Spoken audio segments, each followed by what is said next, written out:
नमस्कार दोस्तों। कल थाईलैंड से बहुत ही अनफॉर्चुनेट न्यूज रिपोर्ट हुआ था। एक एक्स पुलिस ऑफिसर बच्चों का डे केयर में घुसकर ओपन फायर किया।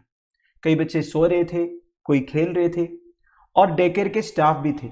रिपोर्ट्स ये कह रहा है अभी तक 38 लोगों का डेथ कंफर्म हो चुका है। इसमें करीब 22 बच्चे हैं दोस्तों। कुछ 2 साल के बच्चे हैं, बाकी डे केयर के स्टाफ है। ये इंसिडेंट हुआ था थाईलैंड का नोंग बुआ लाम्फू में। जिसने ये कांड किया है उसका नाम है पानिया कामराप, केवल 34 साल का है। फॉर्मर पुलिस कॉर्पोरल है, जिसे लास्ट ईयर थाईलैंड अथॉरिटीज ने फायर किया था after being arrested for possession of methamphetamine. Methamphetamine करके एक बैंड नार्कोटिक ड्रग है, उसका पोसेशन के लिए इसे अरेस्ट किया था, बाद में डिसमिस भी किया था। बाद में इसने अपनी वाइफ को और 4 साल का बच्चे को भी मारा था। Basically he was a drug addict. वैसे इस इंसिडेंट को Thailand prime minister Prayut Chan Ocha ने शॉकिंग बोला है, पर अभी इन्हें काफी क्रिटिसिज्म फेस करने को मिल रहा है थाई सोसाइटी की तरफ से। एक डेमोक्रेसी एक्टिविस्ट है थाईकोन पुलजुआन।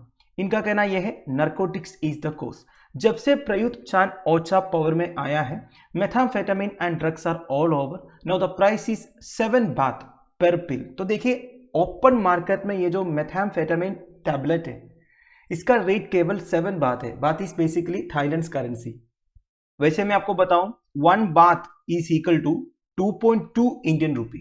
मतलब केवल 15 रुपीज में एक मेथाम्फेटामिन का टैबलेट मिल जाता है ओपन मार्केट में थाईलैंड में। वैसे ये मेथाम्फेटामिन क्या है दोस्तों? It is a potent central nervous system stimulant that is mainly used as a recreational drug. मैंने आपको कल भी एक वीडियो में ड्रग्स के बारे में बताया था। हमारे देश में जो narcotic drugs and psychotropic substances act है, उसके बारे में भी डिटेल में बताया था। तो ये जो मेथाम्फेटामिन है, ये भी बेसिकली एक स्टिमुलेंट है। स्टिमुलेंट मतलब क्या होता है? हमारे बॉडी के अंदर ब्रेन से जो मैसेजेस पास होता है, उसे ये स्टिमुलेट करते हैं और फास्ट मैसेजेस पास होने लगेगा। तो ये अंदर जाने से एक पर्टिकुलर इंडिविजुअल ज्यादा कॉन्फिडेंट फील होगा, ज्यादा एनर्जेटिक फील होगा, और ये लार्ज क्वांटिटीज में जाने से एक एक्सेंट्रिक स्टेज में आ जाएगा कोई भी पर्सन जो है।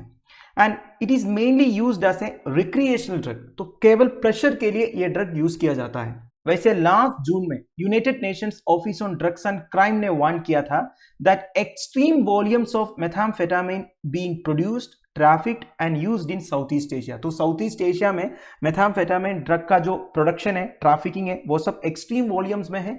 ये यूएन एजेंसी ने वार्न भी किया था। वैसे यूएन ओडीसी के बारे में बता देता हूं। 1997 में एस्टैब्लिश हुआ था through a merger between United Nations drug control programme and centre for international crime prevention. UNODC अभी के हिसाब से एक ग्लोबल लीडर आप बोल सकते हो in the fight against illicit drugs and international crime. इनके हिसाब से दुनिया में 36 million people drug use disorder से सफर करते हैं। यूएनओडीसी को फंड्स कहां से मिलते हैं दोस्तों? बेसिकली अगर illicit drugs and international crime के अगेंस्ट कुछ काम करना है तो इसके लिए खर्चा तो है ना। तो इसके लिए फंड्स इन्हें वॉलंटरी कंट्रीब्यूशन से मिलते हैं। गवर्नमेंट की तरफ से कंट्रीब्यूशन कम है। इनका 90% ऑफ बजट वॉलंटरी कंट्रीब्यूशन से है। And they are mandated to assist member states in their struggle against illicit drugs, crime and terrorism. वैसे यूएनओडीसी के हिसाब से East and South East Asia में द मेथ एपिडेमिक चल रहा है। 2021 में East and South East Asia में से 172 टन्स ऑफ मेथाम्फेटामिन सीज किया था। इसके साथ साथ ओवर 1 बिलियन मेथाम्फेटामिन टैबलेट्स को भी सीज किया था। सम 1,20,000 थाइस को अरेस्ट किया था ड्रग पोसेशन के लिए। थाईलैंड के प्रिजन में 80% ऑफ इनमेट्स ड्रग ऑफेंसेस के लिए जेल्ड है, मोस्टली मेथाम्फेटामिन। वैसे थाईलैंड एक पीस लविंग नेशन है दोस्तों, बुद्धिस्ट नेशन है, यह बात आपको पता होगा। आप सोचिए, 80% of thigh inmates drug offences के लिए अरेस्टेड है, केवल 20% दूसरे क्राइम्स उधर होते हैं। यूएन बॉडी के हिसाब से मेथाम्फेटामिन का जो ओरिजिन है वो बॉर्डर रीजन्स ऑफ म्यांमार से है। थाईलैंड बेसिकली एक ट्रांसिट हब है। बेसिकली थाईलैंड में ड्रग्स पहुंचता है, उधर से बाहर जाते हैं। ये है दोस्तों यूएनओडीसी का ऑफिशियल वेबसाइट unodc.org। इसमें आपको जो रिपोर्ट के बारे में मैंने आपको बताया उसका डिटेल्ड वर्जन मिल जाएगा। वैसे इस रिपोर्ट का टाइटल है synthetic drugs in east and South East Asia, latest developments and challenges 2022। UNODC के हिसाब से organized crime syndicates and armed groups have exploited the pandemic and political stability in the Golden Triangle and border areas of Myanmar to expand production the past year. तो देखिए कोविड-19 pandemic के time पर मेथाम्फेटामिन का production सबसे ज्यादा हुआ था basically border areas of Myanmar में, और इसे organised crime syndicates and armed groups exploit करते हैं। वैसे ये गोल्डन ट्रायंगल मतलब क्या होता है दोस्तों, ये आपने सुना होगा।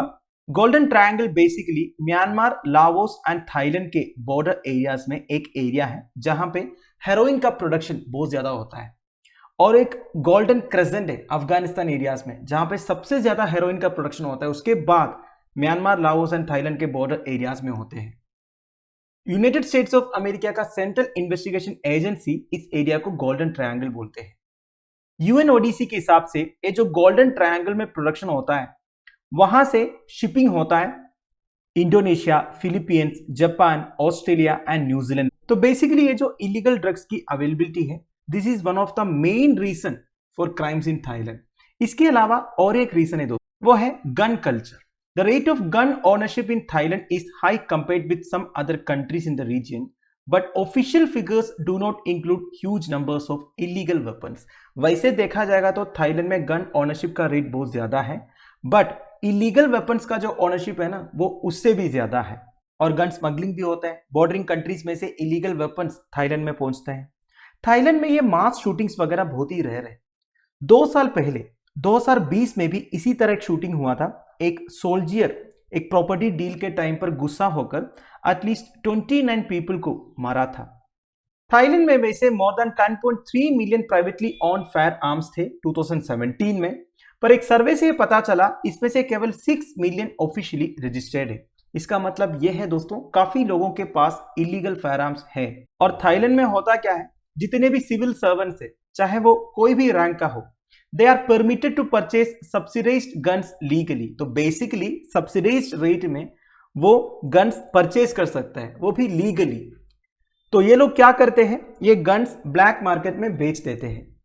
बेसिकली जितने लोगों को गन चाहिए होगा वो कोई एक सिविल सर्वेंट को पकड़ेंगे, उनसे खरीदवाएंगे और ज्यादा रेट में खरीद लेंगे। तो कुल मिला के दोस्तों ये जो पर्टिकुलर इंडिविजुअल है ये ड्रग एडिक्ट था, और थाईलैंड में इनको ड्रग्स मिलने के लिए, इलीगल वेपन्स मिलने के लिए कोई परेशानी भी नहीं रहा होगा। एक ड्रग एडिक्ट की पागलपंती की वजह से न जाने कितने बच्चों का डेथ हुआ, कितने पेरेंट्स ने अपने नन्हे मुन्ने बच्चों को खोया। सीधा सीधा देखेंगे तो he is responsible for this massacre, but indirectly Thailand authorities including prime minister भी रिस्पॉन्सिबल है, जो ये ड्रग ट्रैफिकिंग को रोक नहीं पा रहा है, और ये जो इलीगल पोसेशन ऑफ वेपन्स है इसे भी रोक नहीं पा रहा है। मैंने आपको कल भी एक वीडियो में बताया था narcotic drugs and psychotropic substances कितने खतरनाक होते हैं। एक इंडिविजुअल अपना पहचान भूल जाता है, वो कुछ भी करने के लिए तैयार हो जाता है। इसी का एक वर्स्ट एग्जाम्पल है दोस्तों ये जो इंसिडेंट है। So may the souls rest in peace. Thank you for watching.